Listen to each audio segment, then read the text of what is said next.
নমস্কার বন্ধুরা, আজ আবার চলে এলাম আপনাদের রবীন্দ্রনাথ ঠাকুরের লেখা একটা ভৌতিক গল্প শোনাতে। গল্পটার নাম হলো নিশীথে। শুরু করছি তাহলে আজকের গল্প পাঠ। ডাক্তার ডাক্তার জ্বালাতন করিল। এই অর্ধেক রাত্রে চোখ মেলিয়া দেখি আমাদের জমিদার দক্ষিণাচরণ বাবু ধরফর করিয়া উঠিয়া পিঠ ভাঙা চৌকিটা টানিয়া আনিয়া তাহাকে বসিতে দিলাম এবং উদ্বিগ্নভাবে তাহার মুখের দিকে চাহিলাম। ঘড়িতে দেখি তখন রাত্রি 2:30। দক্ষিণাচরণ বাবু বিবর্ণ মুখে বিস্ফারিত নেত্রে কহিলেন, আজ রাত্রে আবার সেই রূপ উপদ্রব আরম্ভ হইয়াছে। তোমার ঔষধ কোনো কাজে লাগিল না। আমি কিঞ্চিত সসংকোচে বলিলাম, আপনি বোধ করি মদের মাত্রা আবার বাড়াইয়াছেন। দক্ষিণাচরণ বাবু অত্যন্ত বিরক্ত হইয়া কহিলেন, ওটা তোমার ভারী ভ্রম, মদ নহে। আদ্যপন্ত বিবরণ না শুনিলে তুমি আসল কারণটা অনুমান করিতে পারিবে না। কুলুঙ্গির মধ্যে ক্ষুদ্র টিনের ডিবায় ম্লানভাবে কেরোসিন জ্বলিতেছিল। আমি তাহা উস্কাইয়া দিলাম। একটুখানি আলো জাগিয়া উঠিল এবং অনেকখানি ধোঁয়া বাহির হইতে লাগিল। কোঁচাখানা গায়ের উপর টানিয়া একখানা খবরের কাগজ পাতা প্যাক বাক্সের উপর বসিলাম।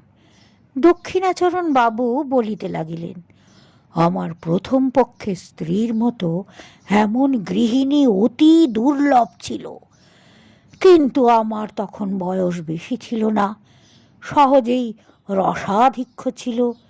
তাহার উপর আবার কাব্যশাস্ত্রটা ভালো করিয়া অধ্যয়ন করিয়াছিলাম, তাই অবিমিশ্র গৃহিণীপনায় মন উঠিত না। কালিদাসের সেই শ্লোকটা প্রায় মনে উদয় হইত, গৃহিণী সচিব সখী মিথ প্রিয় শিষ্যাললিতে কলাবিধৌ। কিন্তু আমার গৃহিণীর কাছে ললিত কলাবিধির কোনো উপদেশ খাটিত না এবং সখীভাবে প্রণয় সম্ভাষণ করিতে গেলে তিনি হাসিয়া উড়াইয়া দিতেন। গঙ্গা স্রোতে যেমন ইন্দ্রের ঐরাবত নাকাল হইয়াছিল, তেমনি তাহার হাসির মুখে বড় বড় কাব্যের টুকরো এবং ভালো ভালো আদরের সম্ভাষণ মুহূর্তের মধ্যে অপদস্থ হইয়া ভাসিয়া যাইত। তাহার হাসিবার আশ্চর্য ক্ষমতা ছিল। তাহার পর আজ বছর 4 হইল আমাকে সাংঘাতিক রোগে ধরিল। ওষ্ঠব্রণ হইয়া জ্বর বিকার হইয়া মরিবার দাখিল হইলাম। বাঁচিবার আশা ছিল না। একদিন এমন হইল যে ডাক্তার জবাব দিয়া গেল। এমন সময় আমার এক আত্মীয় কোথা হইতে এক ব্রহ্মচারী আনিয়া উপস্থিত করিল। সে গব্য ঘৃতের সহিত একটা শিকড় বাটিয়া আমাকে খাওয়াইয়া দিল।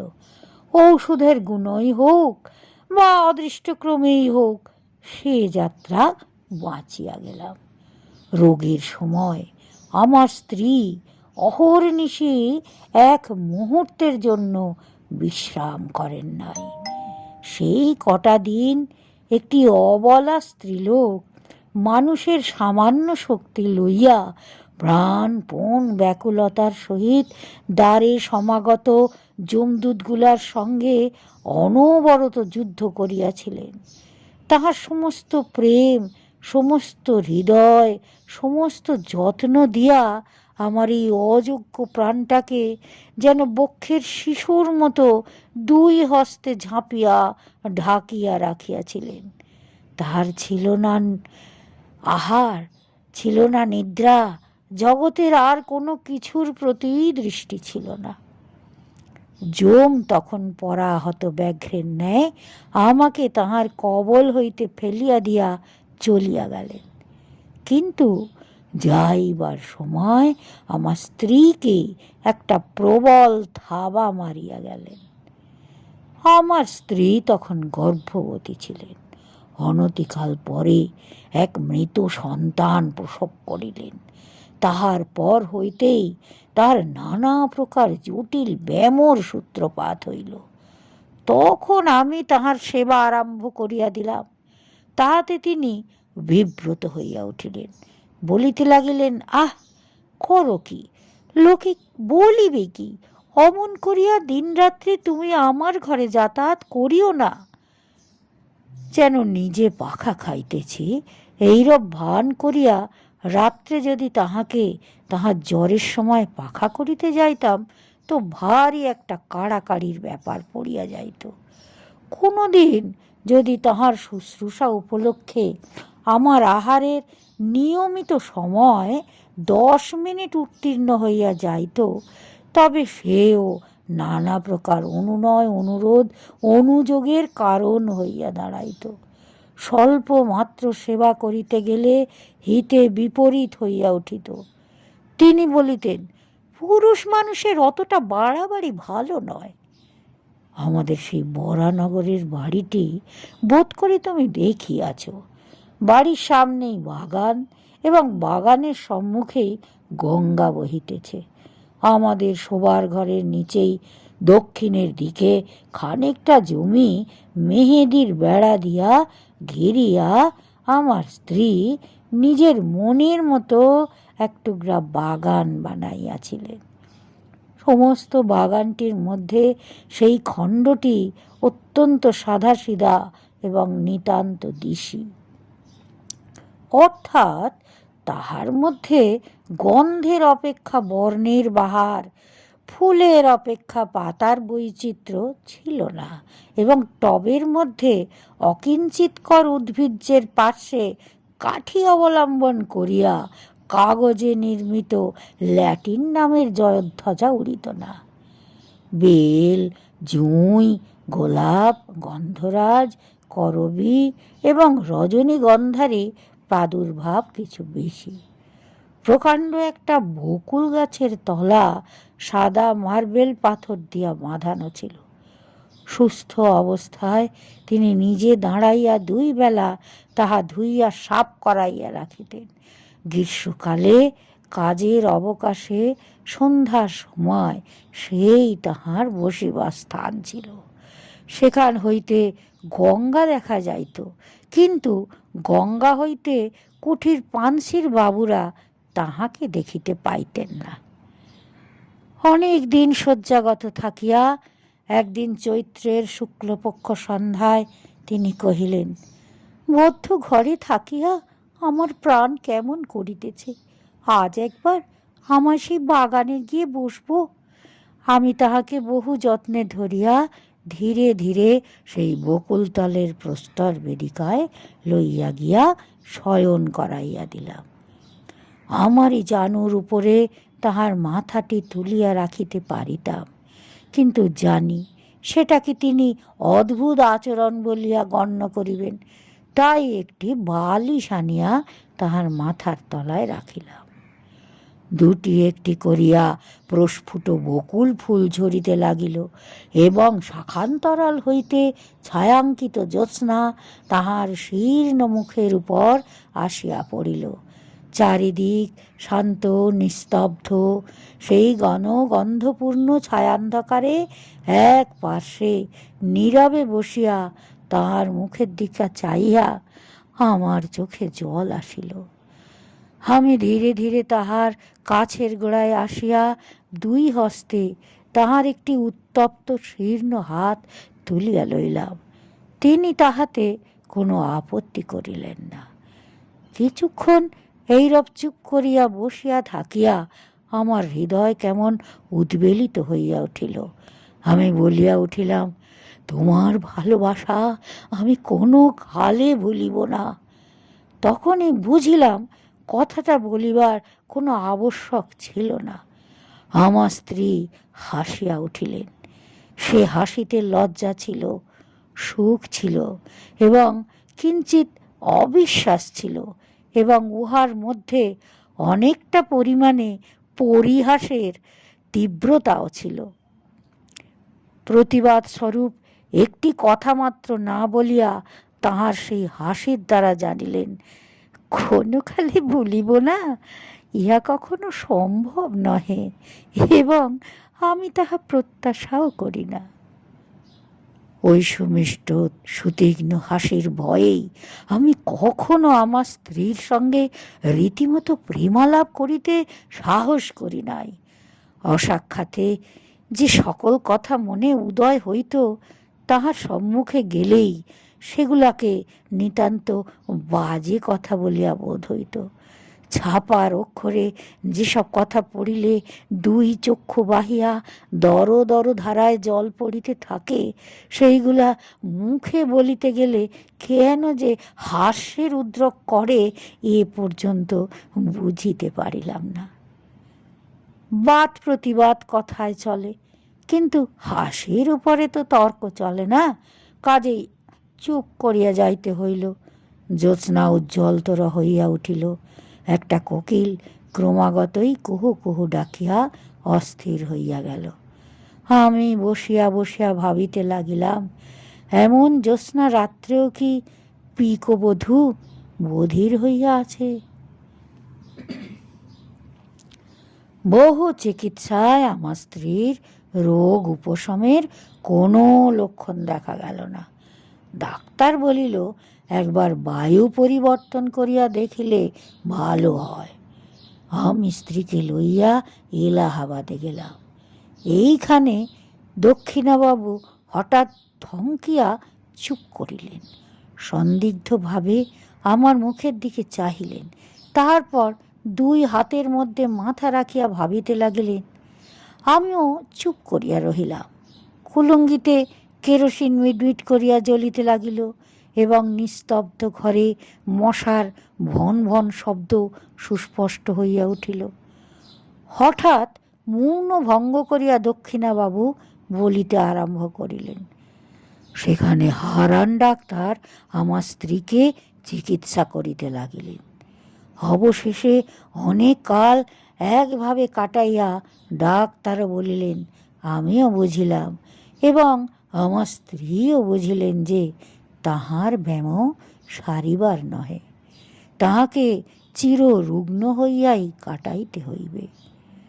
তখন একদিন আমার স্ত্রী আমাকে বলিলেন, যখন ব্যামো সারিবে না এবং শীঘ্র আমার মরিবারও আশা নাই, তখন আর কতদিন এই জীবন মৃতকে লইয়া কাটাইবে?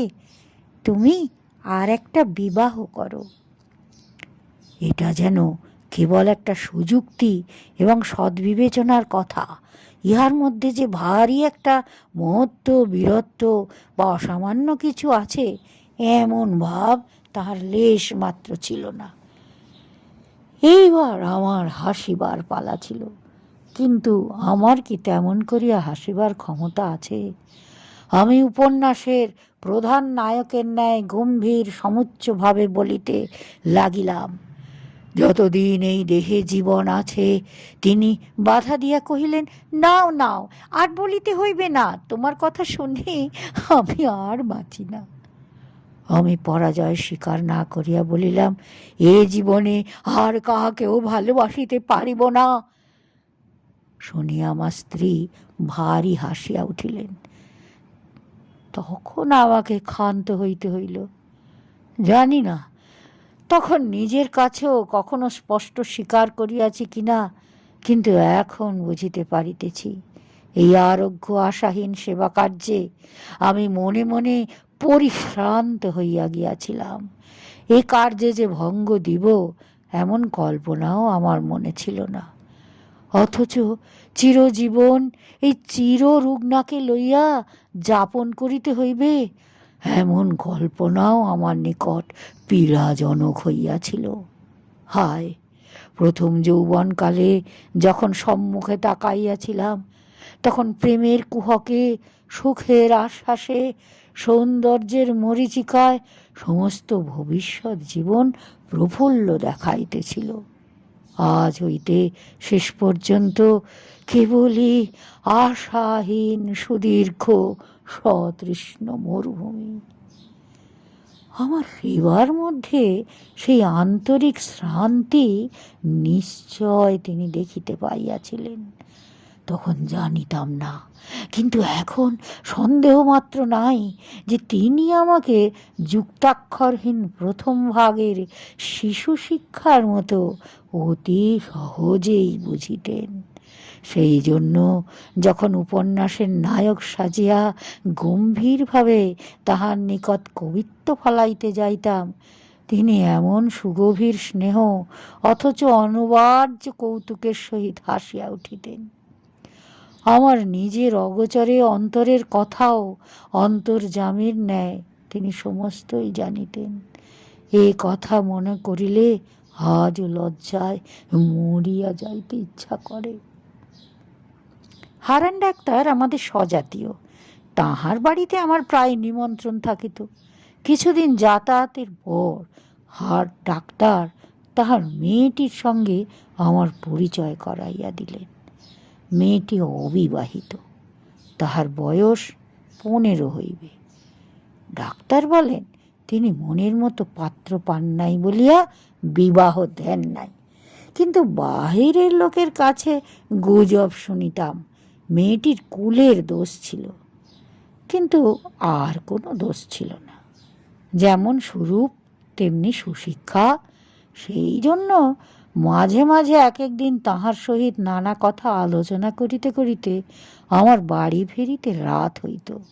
আমার স্ত্রীকে ঔষধ খাওয়াইবার সময় উত্তীর্ণ হইয়া যাইত।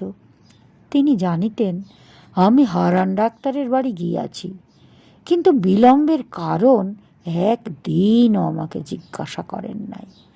মরুভূমির মধ্যে আর একবার মরীচিকা দেখিতে লাগিলাম।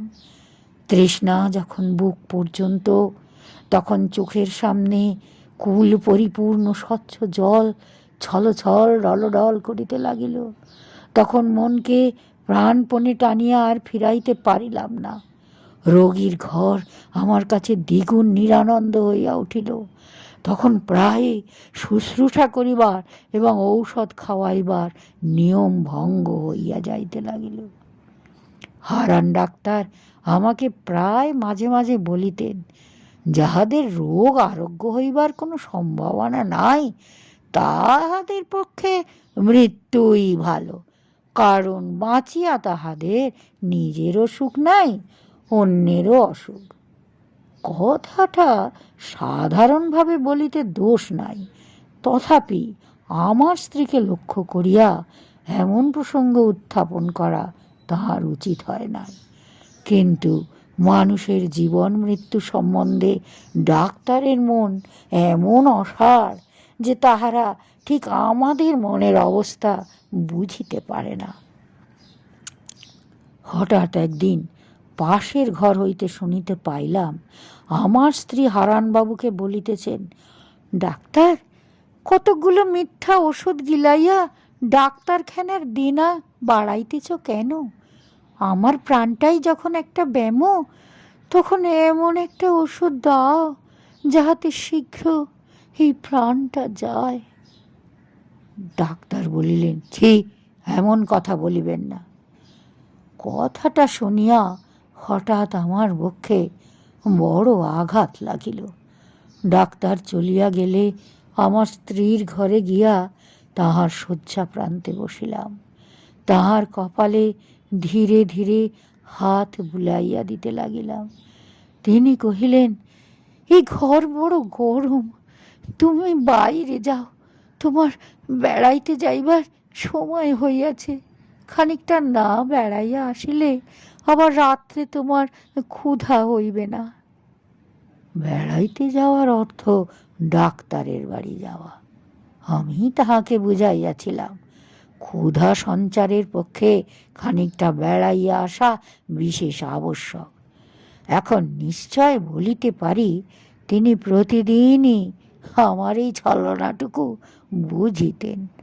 আমি নির্বোধ, মনে করিতাম তিনি নির্বোধ। এই বলিয়া দক্ষিণাচরণ বাবু অনেকক্ষণ করতলে মাথা রাখিয়া চুপ করিয়া বসিয়া রহিলেন। অবশেষে কহিলেন, আমাকে এক গ্লাস জল দিতে পারেন? জল খাইয়া বলিতে লাগিলেন, একদিন ডাক্তারবাবুর কন্যা মনোরমা আমার স্ত্রীকে দেখিতে আসিবার ইচ্ছা প্রকাশ করিলেন। জানি না কি কারণে তাহার সে প্রস্তাব আমার ভালো লাগিল না, কিন্তু প্রতিবাদ করিবার কোনো হেতু ছিল না। তিনি একদিন সন্ধ্যাবেলায় আমাদের বাসায় আসিয়া উপস্থিত হইলেন। সেদিন আমার স্ত্রীর বেদনা অন্য দিনের অপেক্ষা কিছু বাড়িয়া উঠিয়াছিল। যেদিন তাহার ব্যথা বাড়ে সেদিন তিনি অত্যন্ত স্থির নিস্তব্ধ হইয়া থাকেন।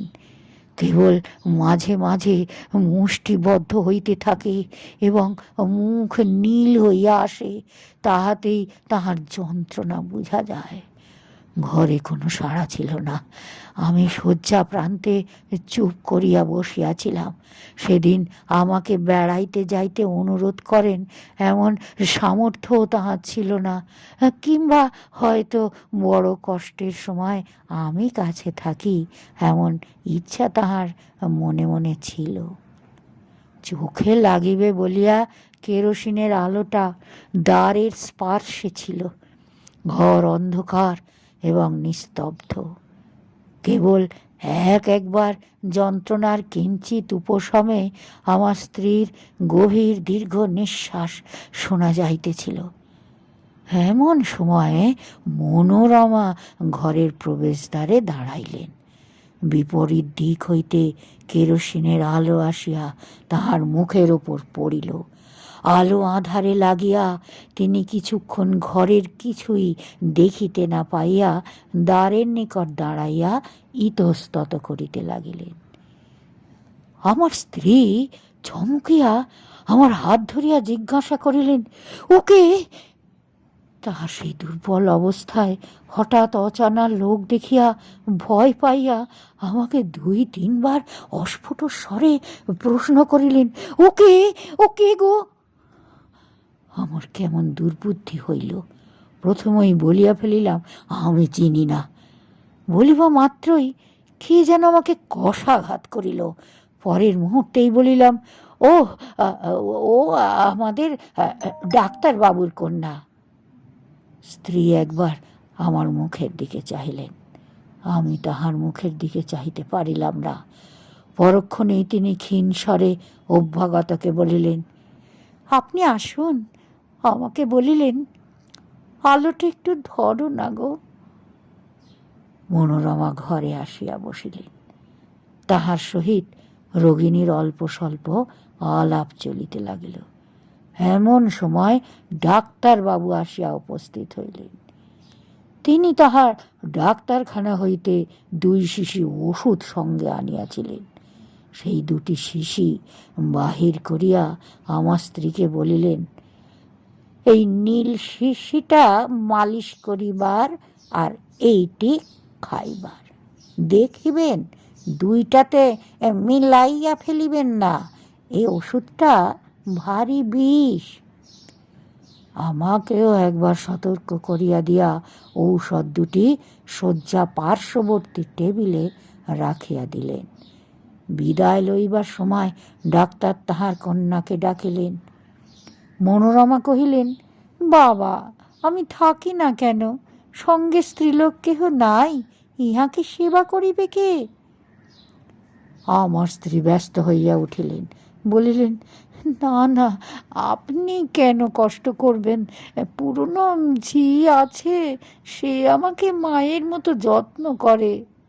ডাক্তার হাসিয়া বলিলেন, উনি মা লক্ষ্মী, চিরকাল পরের সেবা করিয়া আসিয়াছেন, অন্যের সেবা সইতে পারেন না।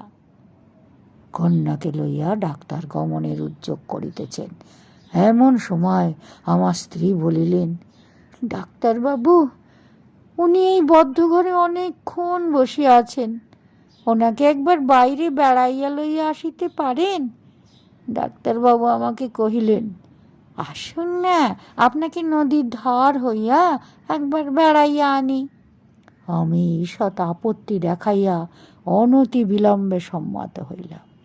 ডাক্তারবাবু যাইবার সময় 2 শিশি ঔষধ সম্বন্ধে আবার আমার স্ত্রীকে সতর্ক করিয়া দিলেন। সেদিন ডাক্তারের বাড়িতেই আহার করিলাম। ফিরিয়া আসিতে রাত হইল। আসিয়া দেখি আমার স্ত্রী ছটফট করিতেছেন।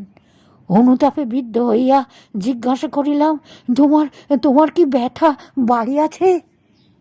তিনি উত্তর করিতে পারিলেন না, নীরবে আমার মুখের দিকে চাহিয়া রহিলেন। তখন তাহার কণ্ঠ রোধ হইয়াছে। আমি তৎক্ষণাৎ সেই রাত্রেই ডাক্তারকে ডাকিয়া আনিলাম। ডাক্তার প্রথমটা আসিয়া অনেকক্ষণ কিছুই বুঝিতে পারিলেন না। অবশেষে জিজ্ঞাসা করিলেন, সেই ব্যথাটা কি বাড়িয়া উঠিয়াছে? ঔষধটা একবার মালিশ করিলে হয় না? বলিয়া শিশিটা টেবিল হইতে লইয়া দেখিলেন সেটা খালি। আমার স্ত্রীকে জিজ্ঞাসা করিলেন, আপনি কি ভুল করিয়া এই ওষুধটা খাইয়াছেন? আমার স্ত্রী ঘাড় নাড়াইয়া নীরবে জানাইলেন, হ্যাঁ। ডাক্তার তৎক্ষণাৎ গাড়ি করিয়া তাহার বাড়ি হইতে পাম্প পানিতে ছুটিলেন। আমি অর্ধ মূর্ছিতের ন্যায় আমার স্ত্রীর বিছানার উপর গিয়া পড়িলাম। তখন মাতা তাহার পীড়িত শিশুকে যেমন করিয়া সান্ত্বনা করে, তেমনি করিয়া তিনি আমার মাথা তাহার বক্ষের কাছে টানিয়া লইয়া দুই হস্তের স্পর্শে আমাকে তাহার মনের কথা বুঝাইতে চেষ্টা করিলেন। কেবল তাহার সেই করুণ স্পর্শের দ্বারাই আমাকে বারংবার করিয়া বলিতে লাগিলেন, শোক করিও না, ভালোই হয়েছে, তুমি সুখী হইবে। এবং সেই কথা মনে করিয়া আমি সুখে মরিলাম। ডাক্তার যখন ফিরিলেন, তখন জীবনের সঙ্গে সঙ্গে আমার স্ত্রীর সকল যন্ত্রণার অবসান হইয়াছে। দক্ষিণাচরণ বাবু আরেকবার জল খাইয়া বলিলেন, ওহ, বড় গরম বলিয়া দ্রুত বাহির হইয়া বার কয়েক বারান্দায় পায়চারি করিয়া আসিলেন। বেশ বোঝা গেল তিনি বলিতে চাহেন না, কিন্তু আমি যেন জাদু করিয়া তাহার নিকট হইতে কথা কাড়িয়া লইতেছি। আবার আরম্ভ করিলেন, মনোরমাকে বিবাহ করিয়া দেশে ফিরিলাম। মনোরমা তাহার পিতার সম্মতিক্রমে আমাকে বিবাহ করিল। কিন্তু আমি যখন তাহাকে আদরের কথা বলিতাম, প্রেমালাপ করিয়া তাহার হৃদয় অধিকার করিবার চেষ্টা করিতাম, সে হাসিত না, গম্ভীর হইয়া থাকিত। তাহার মনের কোথায় কোনখানে কি খটকা লাগিয়া গিয়াছিল আমি কেমন করিয়া বুঝিব? এই সময় আমার মদ খাইবার নেশা অত্যন্ত বাড়িয়া উঠিল। একদিন প্রথম শরতের সন্ধ্যায় মনোরমাকে লইয়া আমাদের বরানগরের বাগানে বেড়াইতেছি। ছমছমে অন্ধকার হইয়া আসিয়াছে। পাখিদের বাসায় ডানা ঝাড়িবার শব্দটুকুও নাই। কেবল বেড়াইবার পথের দুই ধারে ঘন ছায়াবৃত ঝাউ গাছ বাতাসে সশব্দে কাঁপিতেছিল। শ্রান্তি বোধ করিতেই মনোরমা সেই বকুলতলার শুভ্র পাথরের বেদির উপর আসিয়া নিজের দুই বাহুর উপর মাথা রাখিয়া শয়ন করিল। আমিও তাহার কাছে আসিয়া বসিলাম। সেখানে অন্ধকার আরও ঘনীভূত। যতটুকু আকাশ দেখা যাইতেছে একেবারে তারায় তারায় আচ্ছন্ন। তরুতলের ঝিল্লির ধ্বনি যেন অনন্ত গগন বক্ষচ্যুত নিঃশব্দতার নিম্ন প্রান্তে একটি শব্দের সরু পাড় বুনিয়া দিতেছে। সেদিনও বৈকালে আমি কিছু মদ খাইয়াছিলাম। মনটা বেশ তরল অবস্থায় ছিল। অন্ধকার যখন চোখে সহিয়া আসিল, তখন বনচ্ছায়াতলে পাণ্ডুর বর্ণে অঙ্কিত সেই শিথিল অঞ্চল শ্রান্তকায় রমণীর আবছায়া মূর্তিটি আমার মনে এক অনিবার্য আবেগের সঞ্চার করিল। মনে হইল ও যেন একটি ছায়া, ওকে যেন কিছুতেই দুই বাহু দিয়া ধরিতে পারিব না। এমন সময় অন্ধকার ঝাউ গাছের শিখর দেশে যেন আগুন ধরিয়া উঠিল। তাহার পরে কৃষ্ণপক্ষের জীর্ণ প্রান্ত হলুদ বর্ণ চাঁদ ধীরে ধীরে গাছের মাথার উপরকার আকাশে আরোহণ করিল। সাদা পাথরের উপর সাদা শাড়ি পরা সেই শ্রান্ত শয়ান রমণীর মুখের ওপর জ্যোৎস্না আসিয়া পড়িল। আমি আর থাকিতে পারিলাম না।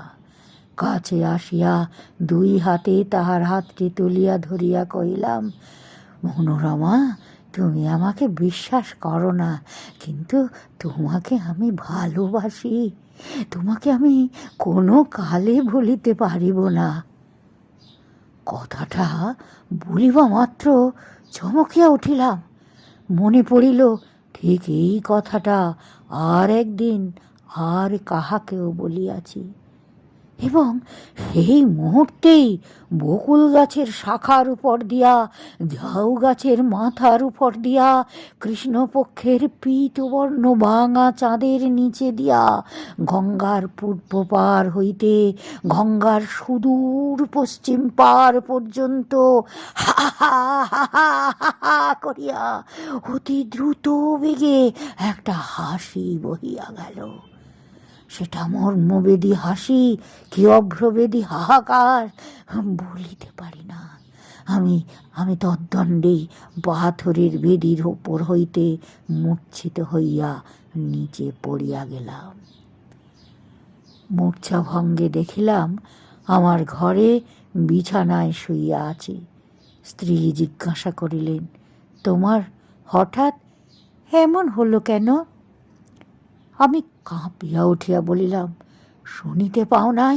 সমস্ত আকাশ ভরিয়া হা হা করিয়া একটা একটা হাসি বহিয়া গেল।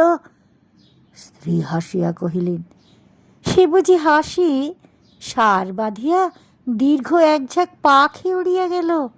তাহাদেরই পাখার শব্দ শুনিয়াছিলাম। তুমি এত অল্পেই ভয় পাও কেন? দিনের বেলায় স্পষ্ট বুঝিতে পারিলাম পাখির ঝাঁক উড়িবার শব্দই বটে। এই সময় উত্তর দেশ হইতে হংসশ্রেণী নদীর চরে চরিবার জন্য আসিতেছে। কিন্তু সন্ধ্যা হইলে সে বিশ্বাস রাখিতে পারিতাম না। তখন মনে হইত চারিদিকে সমস্ত অন্ধকার ভরিয়া ঘন হাসি জমা হইয়া রহিয়াছে। সামান্য একটা উপলক্ষে হঠাৎ হঠাৎ আকাশ ভরিয়া অন্ধকার বিদীর্ণ হইয়া ধ্বনিত হইয়া উঠিবে। অবশেষে এমন হইল, সন্ধ্যার পর মনোরমার সহিত একটা কথাও বলিতে আমার সাহস হইত না। তখন আমাদের বরানগরের বাড়ি ছাড়িয়া মনোরমাকে লইয়া বোটে করিয়া বাহির হইলাম। অগ্রহায়ণ মাসে নদীর বাতাসে সমস্ত ভয় চলিয়া গেল। কয়দিন বড় সুখে ছিলাম। চারদিকের সৌন্দর্যে আকৃষ্ট হইয়া মনোরমাও যেন তাহার হৃদয়ের রুদ্ধদ্বার অনেক দিন পরে ধীরে ধীরে আমার নিকট খুলিতে লাগিল। গঙ্গা ছাড়াইয়া খড়ে ছাড়াইয়া অবশেষে পদ্মায় আসিয়া পৌঁছিলাম। ভয়ঙ্করী পদ্মা তখন হেমন্তের বিবরলীন ভুজঙ্গিনীর মতো কৃশ নির্জীবভাবে সুদীর্ঘ শীত নিদ্রায় নিবিষ্ট ছিল।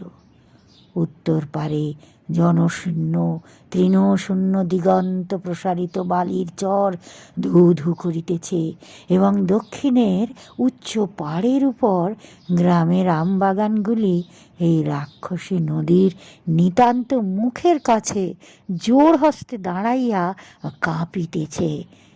পদ্মা ঘুমের ঘোরে একবার পাশ ফিরিতেছে, এবং বিদীর্ণ তটভূমি ঝুপ ঝাপ করিয়া ভাঙিয়া ভাঙিয়া পড়িতেছে। এইখানে বেড়াইবার সুবিধা দেখিয়া বোট বাঁধিলাম। একদিন আমরা দুইজনে বেড়াইতে বেড়াইতে বহু দূর চলিয়া গেলাম। সূর্যাস্তের স্বর্ণচ্ছায়া মিলাইয়া যাইতেই শুক্লপক্ষের নির্মল চন্দ্রালোক দেখিতে দেখিতে ফুটিয়া উঠিল। সেই অন্তহীন শুভ্র বালির চরের উপর যখন অজস্র অবারিত উচ্ছ্বসিত জ্যোৎস্না একেবারে আকাশের সীমান্ত পর্যন্ত প্রসারিত হইয়া গেল, তখন মনে হইল যেন জনশূন্য চন্দ্রালোকের অসীম স্বপ্নরাজ্যের মধ্যে কেবল আমরা দুইজনে ভ্রমণ করিতেছি। একটি লাল শাল মনোরমার মাথার উপর হইতে নামিয়া তাহার মুখখানি বেষ্টন করিয়া তাহার শরীরটি আচ্ছন্ন করিয়া রহিয়াছে। নিস্তব্ধতা যখন নিবিড় হইয়া আসিল, কেবল একটি সীমাহীন দিশাহীন শুভ্রতা এবং শূন্যতা ছাড়া যখন আর কিছুই রহিল না, তখন মনোরমা ধীরে ধীরে হাতটি বাহির করিয়া আমার হাত চাপিয়া ধরিল। অত্যন্ত কাছে, সে যেন তাহার সমস্ত শরীর মন জীবন যৌবন আমার উপর বিনষ্ট করিয়া নিতান্ত নির্ভয় করিয়া দাঁড়াইল। পুলকিত উদ্বেলিত হৃদয়ে মনে করিলাম, ঘরের মধ্যে কি যথেষ্ট ভালোবাসা যায়? এইরূপ অনাবৃত অবারিত অনন্ত আকাশ নহিলে কি দুটি মানুষকে কোথাও ধরে? তখন মনে হইল আমাদের ঘর নাই, দ্বার নাই, কোথাও ফিরিবার নাই।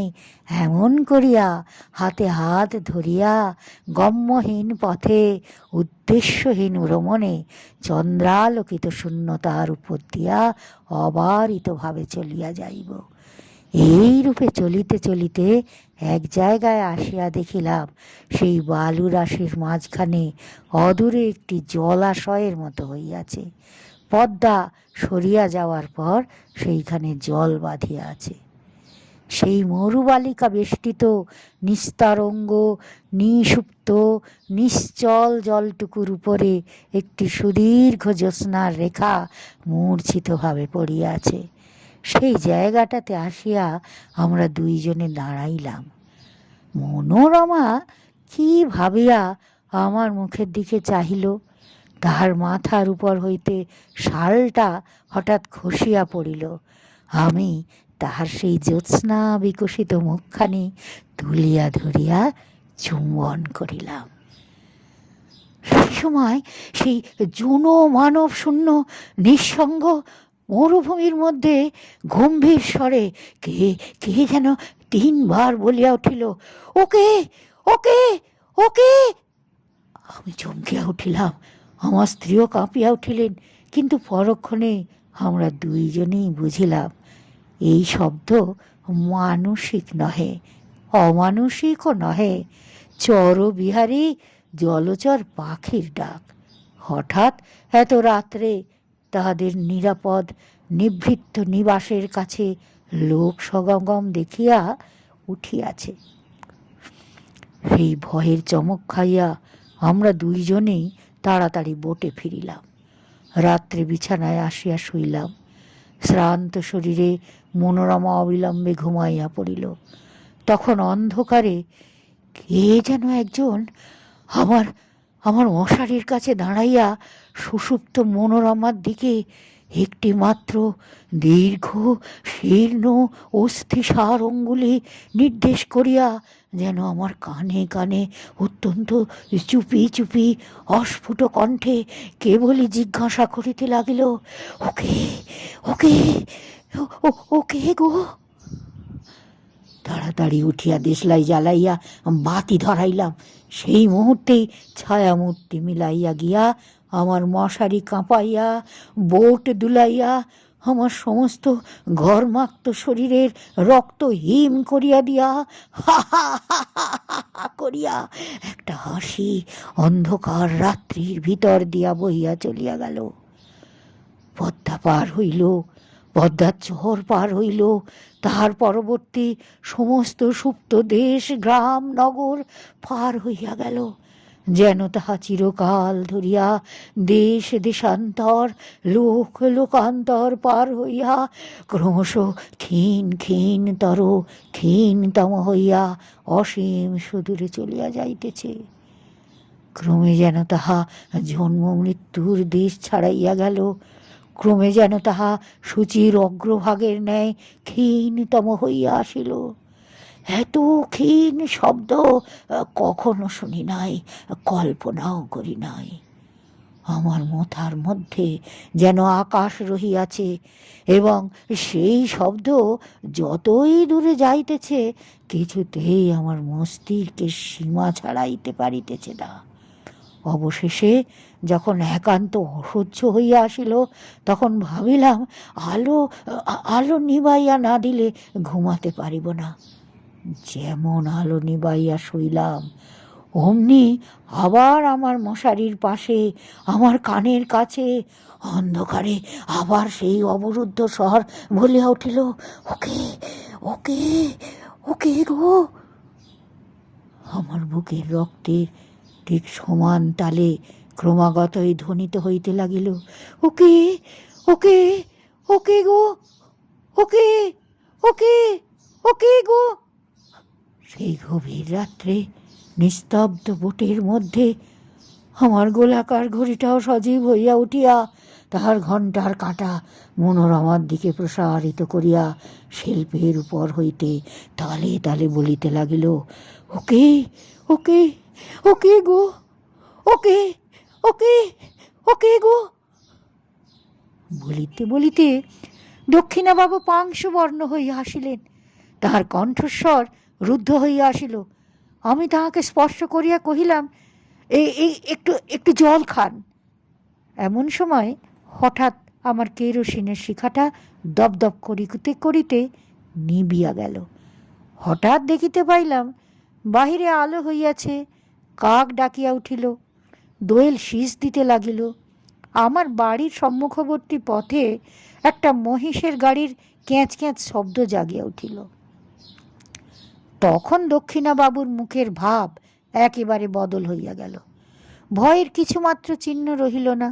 রাত্রির কুহকে কাল্পনিক শঙ্কার মত্ততায় আমার কাছে যে এত কথা বলিয়া ফেলিয়াছেন, সেজন্য যেন অত্যন্ত লজ্জিত এবং আমার উপর আন্তরিক ক্রুদ্ধ হইয়া উঠিলেন। শিষ্ট সম্ভাষণ মাত্র না করিয়া অকস্মাৎ উঠিয়া দ্রুত বেগে চলিয়া গেলেন। সেই দিন অর্ধরাত্রে আবার আমার দ্বারে আসিয়া ঘা পড়িল, ডাক্তার ডাক্তার। শেষ হলো আমার গল্প পাঠ। কেমন লাগলো দয়া করে একটু কমেন্টে জানাবেন। আর যদি গল্প পাঠ ভালো লাগে তাহলে আমার এই চিরদিনের গল্প চ্যানেলটিকে সাবস্ক্রাইব করে দেবেন। ধন্যবাদ।